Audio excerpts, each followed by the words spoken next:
Bill Press, nationally syndicated radio talk show host. Also, Maria Teresa Kumar, who is the founding director of Voto Latino. And Larry Elder is media commentator with us tonight.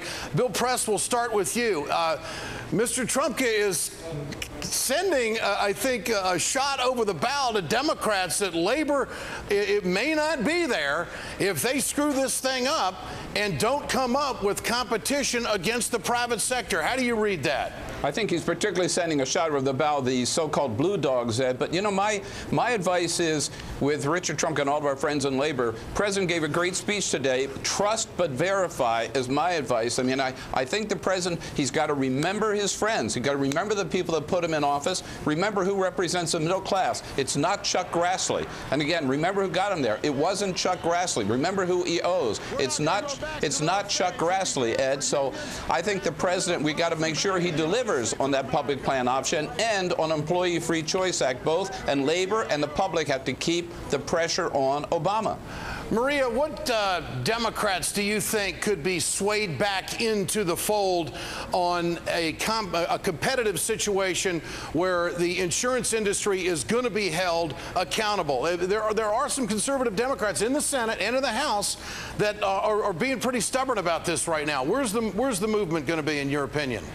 Well, I think the Blue Dogs have had a lot of conversations behind closed doors, and that's where they should have had those conversations from the very beginning. It should never have been out in the open. But I believe that what Bill was saying is absolutely right. We need health care reform, and I believe that every person that works should be able not to worry whether or not they're going to go bankrupt because they have to take their kid to a doctor. And that's what we're discussing here today. And I think what Bill also said is absolutely right. This is the time when the grassroots mobilization arm that got Barack Obama into office. Yep. This is when they have to start pulling the punches, and they have to say, you know what, this is why we wanted change. It's audacity of hope, not the audacity of nope, as a good friend of mine says. Larry Elder, do you think that the Republicans are going to stand shoulder to shoulder on this, or do you think there's some wiggle room over there, and maybe you could throw out a name of who you think might work with Barack Obama on this?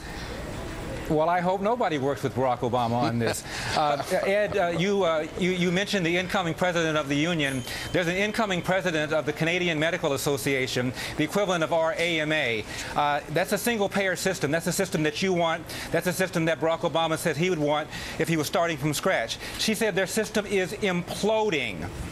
The current president of the CMA says that we ought to be encouraging competition, not fearing competition. There ain't no such thing as a free lunch. Americans have an intuitive understanding of that.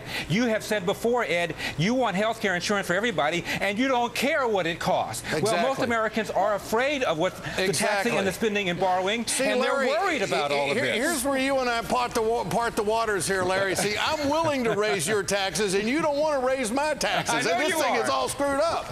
You know, here's the problem. I admit we have to pay for this, and it's going to be really a tough bullet to bite. There's no question about that.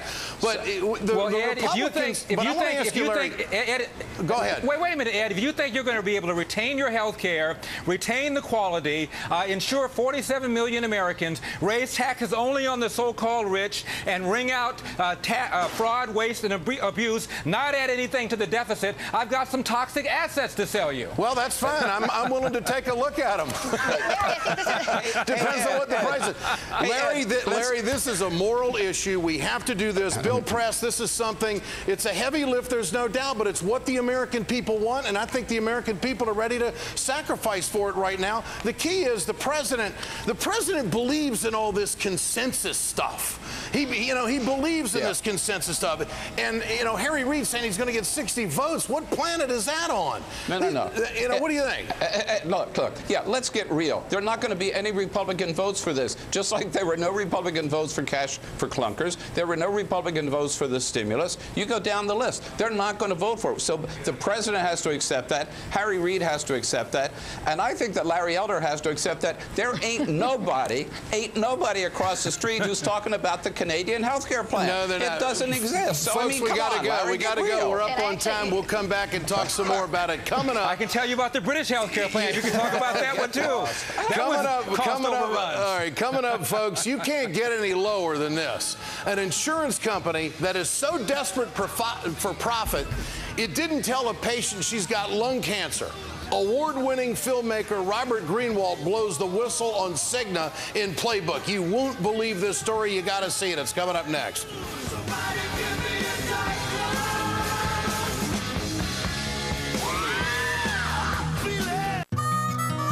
Congressman Joe Wilson in his outburst last week. The vote was 240 to 179, which means most House Republicans stood by the presidential heckler. Let's bring our panel back in. Bill Press, Maria Teresa Kumar, and Larry Elder. Larry, we are so divided in this country, we're even divided on civility at this point. Well, I guess we are, Ed, and we're divided over whether or not Harry Reid should have apologized for calling the president a loser and a liar, President Bush. We're divided over whether or not Hillary Rodham Clinton, as a senator, should apologize for saying that the Republicans run this place like a plantation, and you know what I'm talking about. We're divided over whether or not Charlie Rangel should have said about the 1994 House Republicans, they don't say S-word, a slur for Hispanics, or N-word anymore. They just say, let's cut taxes. There was a little lack of civility there. I don't recall any apologies. All right, you make your point. Maria, what do you make of this? Was this the right move by the Democratic leadership today to have this vote? Absolutely. 68% of the American public actually agree with the Democrats, saying that what Wilson did is wrong. And this is not about this is not about Barack Obama, the man. It's about the presidency and what it means. And by sliding and actually by setting a precedent, if they allow him to do so on the floor of the House when we are in session, then all of a sudden it degenerates the conversation, and we're not allowed to have a real, true conversation of the items that we need to talk about, such as health care and so forth. Bill Press, I don't take issue with Larry Elder and what he said about how other things have been said in the past, but in the House, there are rules. Was this the right thing to do, or was this baseless on the part of the Democrats to take this vote? Ed, look, yeah, let's put this in context, right? What we're talking about is not that somebody has said, like Larry or me, on television or at a bar or even in some speech somewhere. We're talking about the floor of the House of Representatives. Joe Wilson, this could have been all over if last Thursday he'd been man enough to just go to the floor of the House after insulting the House. He insulted the president. He apologized for him, fine. He also insulted his fellow members of the House. He abused the dignity of the House of Representatives. He owed the House an apology. John Boehner asked him to do it. He refused. Bob Inglis, Republican, South Carolina, asked him to do it. He refused. So I think the Democrats, to protect the dignity of the United States Congress, had no choice, and Joe Wilson asked for it, so he got what he deserved. Larry, do you think race played into this? Because Representative Clyburn was very passionate about this, and he wanted an apology, and he wanted the rules followed. What about that? Well, you know, it's interesting. I haven't even heard anything from Jesse Jackson or Al Sharpton along those lines, and those guys are able to find racism under every rock. Barack Obama accepted the apology. This is much ado about nothing. Of course, it had nothing whatever to do with race, but that is out of the Democratic playbook. You disagree with somebody, you say something somebody doesn't like, call them a bigot, shuts down conversation. All right, what about that, Maria? Well, we're talking about the institution of the presidency, and I think Bill hit it on the head.